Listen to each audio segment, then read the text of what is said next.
ותציגי את עצמך קודם. אוקיי, אז צהריים טובים לכולם, קוראים לי ביאטה שינדל, אני תלמידה בכיתה י' באורביאניק, אני תלמידה של עופר דנינו. בעצם אחד הנושאים שאנחנו באמת עסקנו בהם הכי הרבה השנה זה כל הקטע של נוסחת פולינום. בתוכו גם שילבנו העברה בין בסיסים, בין בסיס אוקטלי, אקסדצימלי. אני באמת חושבת שזה אחד הנושאים הכי יפים שאני גם הכי התרגשתי מהם. בעצם באמצעות נוסחת הפולינום שאנחנו בונים, אנחנו יכולים לחלק את המספר למקדמים, למשל היום אנחנו בשיעור עבדנו על התוכנה בבסיסים בינאריים, ובאמת זה אחד הנושאים הכי יפים שיכולים להיות בעיניי. מה העליב אותך, ביאטה? מה העליב אותך כל כך? מה הרעיון פה שהעליב אותך? למה המתמטיקה הייתה פתאום כל כך יפה? כי אתה יכול להבין לעומק את כל התהליך הזה של איך זה קורה לעומק. אתה אומנם, כן, אני יכולה לדבר איתך ולהגיד לך איך זה קורה באמת, אבל לראות איך זה כתוב בתוכנה, זה מפרש את זה הרבה יותר טוב, ואתה מבין את העומק של זה ואת הבסיס של זה. זה ממחיש לך בצורה מאוד מאוד יפה איך זה קורה. אתה יכול גם לשלב את זה בסמנט סיגמנט, לקבל את זה על לדים, לשחק עם הסוויצ'ס, עם המפסקים, ואני חושבת שזה באמת נותן לי כיוון חשיבה אחר, ונותן לי בסיס ללמידה אחרת. ולא לעשות את זה על רגל אחת, אלא באמת להבין את התהליך של מה שבאמת הולך שם, את העומק של זה. אז בעיניי זה מאוד מאוד מגניב אותי. אבל אני מאוד מתלהבת מזה בינתיים עד עכשיו. וזה לא מפריע לך שעובדים מהבית?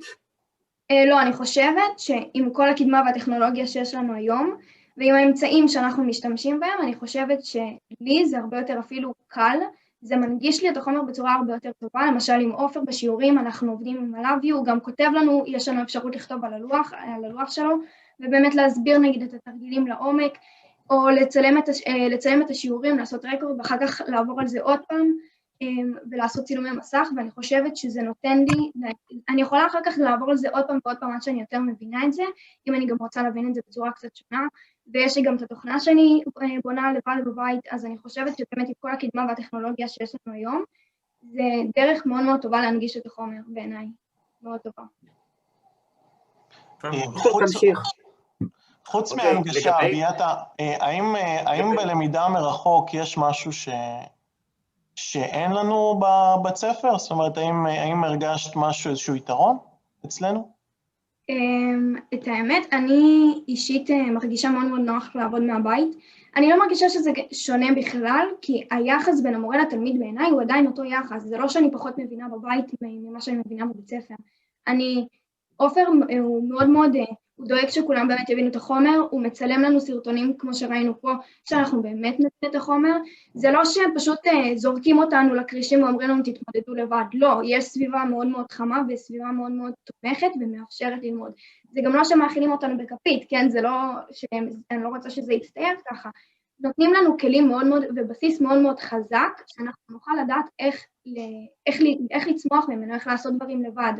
איך לפתח כיוון חשיבה שהוא קצת שונה, לא להפעיל קצת יותר את החשיבה ברובוטיקה, אני באמת חושבת שזו אחת המגמות שמצליחה לתת לנו, לא לחשוב בצורה מקובעת יותר, אלא גם לנסות לחפש וללמוד דברים בעצמנו, בעזרת שילוב המורים, שלמשל אם אנחנו עושים תרגיל, אז אנחנו שואלים, האם אנחנו למשל, שיעור קודם אנחנו עבדנו עם 4 סיביות למשל, אז שאלנו אותו, האם אפשר לעשות את זה עם עוד 4, אנחנו ממש מתלהבים לדעת איך אפשר לעשות עוד דברים, ועדיין, למרות שאנחנו לא באמת פנים מול פנים, אלא דרך זום, זה עדיין לא משנה כל כך את הלמידה שלנו. אני חושבת שזה עדיין באותה רמה, ועדיין אותה רמה מאוד מאוד גבוהה.